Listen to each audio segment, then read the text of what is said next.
This story doesn't begin with an error message. It begins with a game that quietly stopped being just a game. In most online games, you grind, you level up, you log out. Second Life was different. No quests, no monsters, no final boss. It gave you a blank world. You built an avatar from scratch. You designed houses, clubs, shops, beaches. You met people, worked, dated, argued. It felt less like playing and more like living somewhere else for a while. Then something very real slipped in. Money. Second Life had its own currency. Linden dollars. You earned it in-world. You spent it on clothes, furniture, land. But there was a twist. You could trade Linden dollars for real-world cash. You could build a club, sell virtual apartments, design outfits, and turn those pixels into money in your bank account.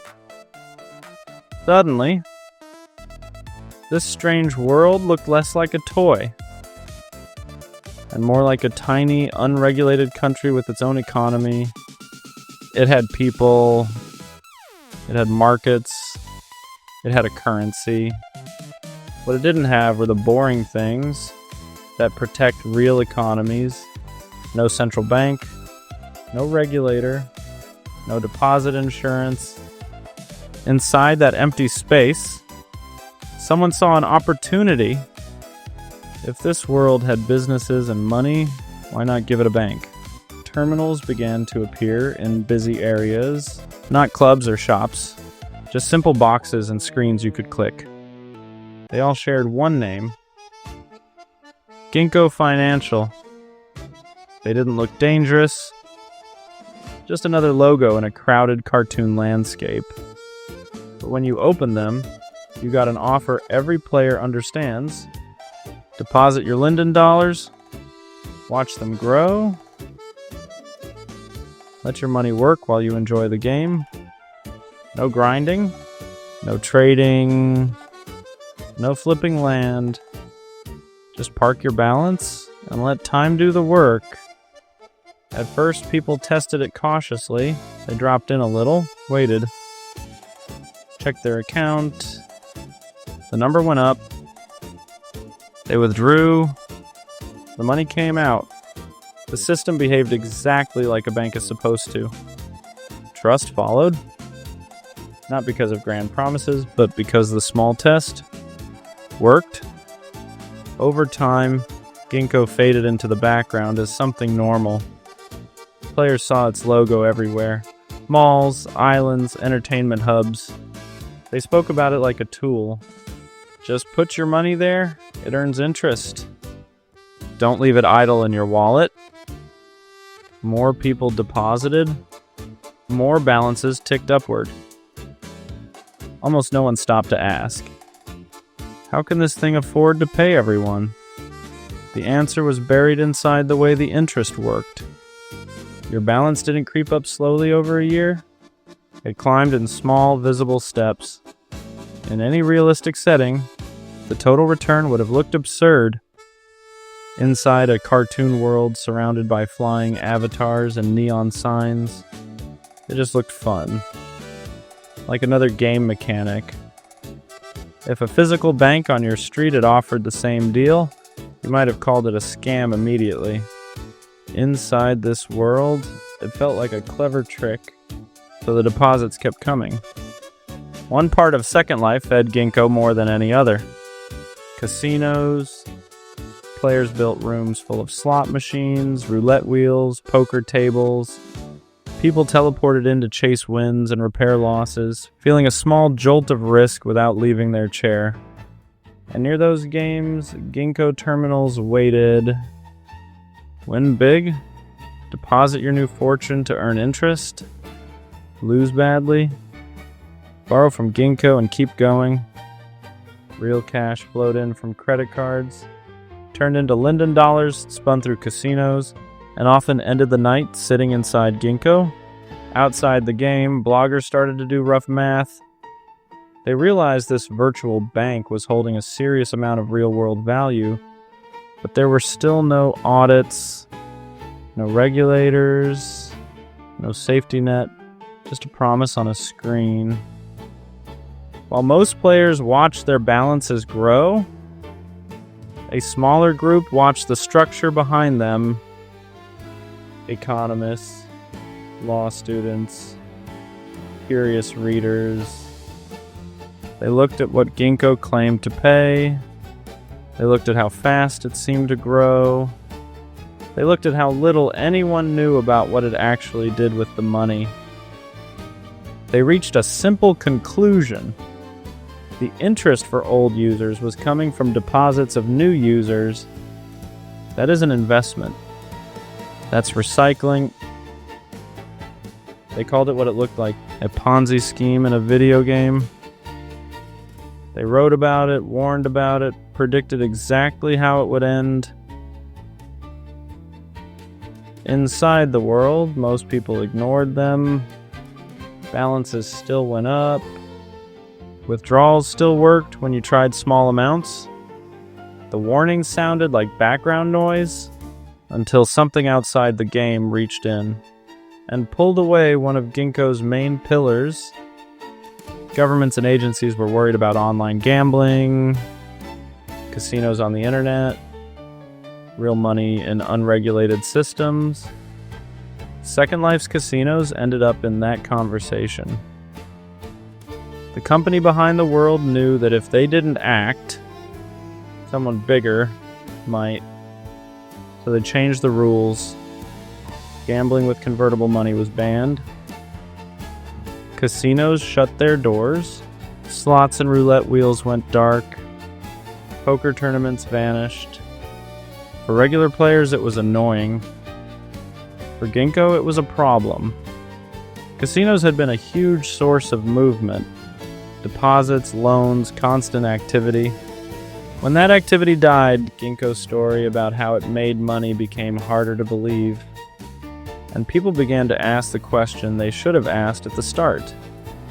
Without all that gambling, where does the profit come from now?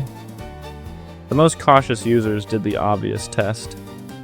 They opened the Ginko interface and tried to withdraw everything. They didn't see a zero balance. They saw limits, caps on how much they could take out each day, polite messages about temporary restrictions. For a healthy institution, that might mean short-term stress. For a scheme that depends on constant inflows, it was a sign that the machine was choking. Word spread fast. Player after player reported the same thing. I can't get all my money out. Fear stopped being theoretical. If everyone tried to leave, there wouldn't be enough to go around. So everyone tried to leave. Panic in a virtual world moves as quickly as a rumor in chat. Forums filled with anger. In-world conversations turned harsh. People who once joked about the word Ponzi now used it without hesitation. They spammed the withdrawal button, hoping they'd be early enough to escape, but a structure that only ever worked, while new money was coming in, was never built to survive a rush for the exit.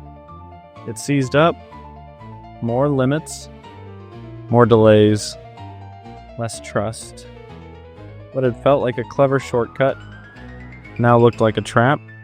Under pressure, Ginko didn't admit defeat.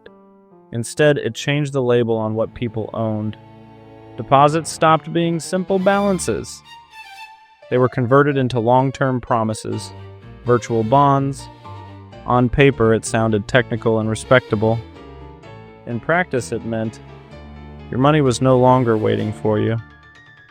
It had been turned into a promise that might never fully be kept.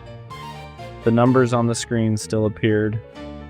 Your account still showed a total, but what you had now lived more in theory than in reality.